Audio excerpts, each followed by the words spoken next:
Hello, and welcome to Noobs Will Be Noobs. Michael is an asshole.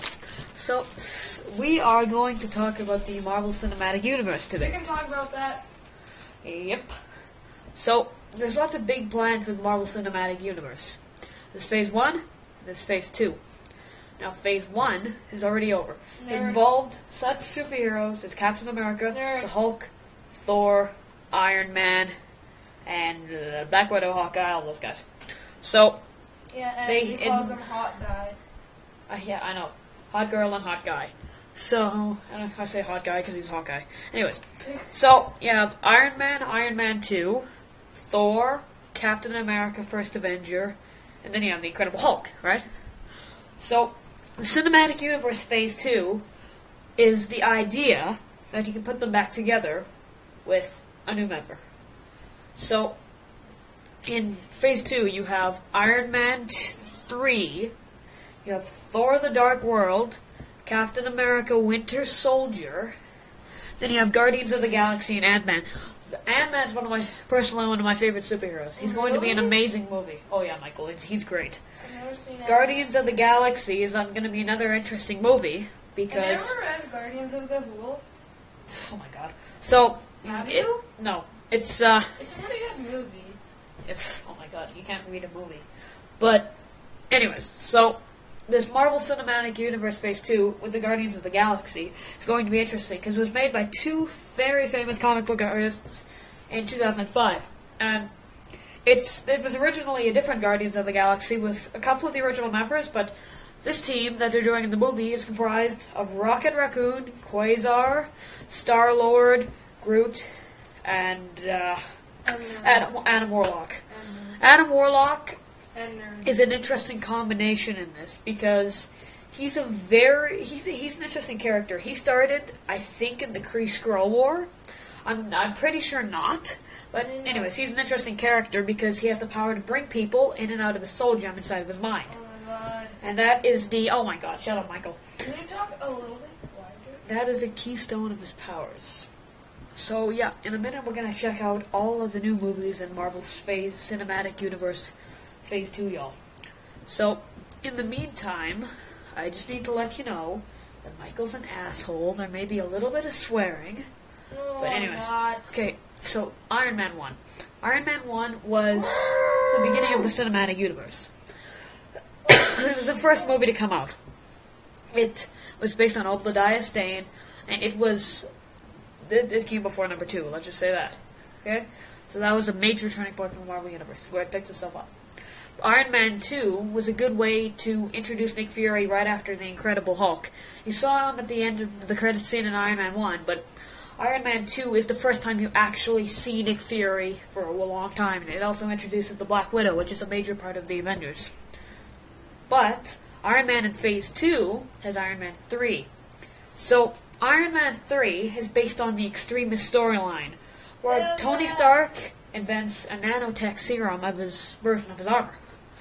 So, Phase 2 is where the Mandarin, as you're going to see in a minute, the Mandarin, this guy right here, played by the talented actor Ben Kingsley, is You called him one of the Malcolm. Chinese villains. He's a terrorist.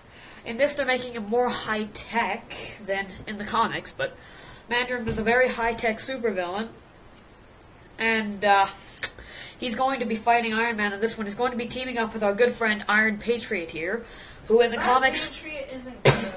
Oh, come on. In the original comics, he was based on Captain America. He was the Green Goblin, Norman Osborn, when he founded Hammer Industries. He made himself an Iron Patriot armor to make himself look like a hero, really, when he was a villain. He kind of did the reverse switcheroo over there. And then we have Thor, another Phase 1 movie. They were planning to make this in 1990, but they just couldn't find the right actors, the right director, the right writers. They couldn't find anything for Thor. But towards the end of making Iron Man 2, they decided they had to do this movie, so they put an end of the credits scene. And now, as you can't see in this picture, because it's kind of cut off, this is Thor the Dark World. The Dark World suggests that the villain is going to be Malekith the Accursed.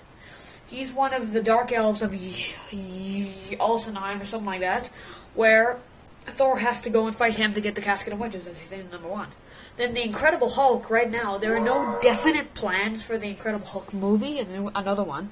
They are getting into negotiations for a Marvel TV series starring Mark Ruffalo from the Avengers of the Incredible Hulk, which would be cool, but I don't expect to see him until the Avengers number 2 comes out. This is Captain America: The First Avenger. They made many Captain Americas since the 40s, because that's when the comic started. But this Captain America movie was revolutionary. No, it wasn't. It sucked. It did not. It was revolutionary for the comics because they used the Johann Schmidt version of the Red Skull. But that was the opening for the Avengers, pretty much. And then you have Ant-Man. Ant-Man's my favorite superhero. He's going to make a kick-ass movie. Ant-Man is going to come out after the Avengers, technically. But he's supposed to be in the Avengers Phase 3. So yeah, that's Ant-Man. He's pretty kick-ass. What did you say? Just gonna laugh at you? Very funny. Captain America Winter Soldier is about... You know how Bucky fell off the train in Captain America number 1? Well, Bucky gets frozen and taken up by the Red Skull. He's in between wars. He's in cryogenic storage. Told there's a major war where he acts an assassin.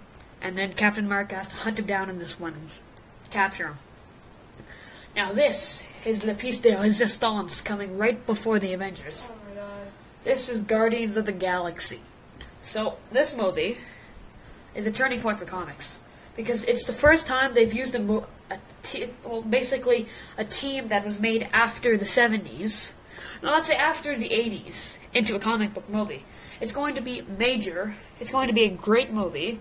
I highly suggest catching it. It's going to be good for the Avengers. It's going to add depth into the Avengers. It's going to add more characters. It's going to add a whole new roster and make the team twice as big. It's going to add a bunch more people. And then the Avengers, Phase 1, once again, was the final piece of Phase 1. It was the best part of it. The Avengers was the crown jewel on Marvel. It made billions of dollars. It was just a great idea. Stop talking like that? No. Fuck you. And then we have the crown jewel of Phase 2. And a jackass.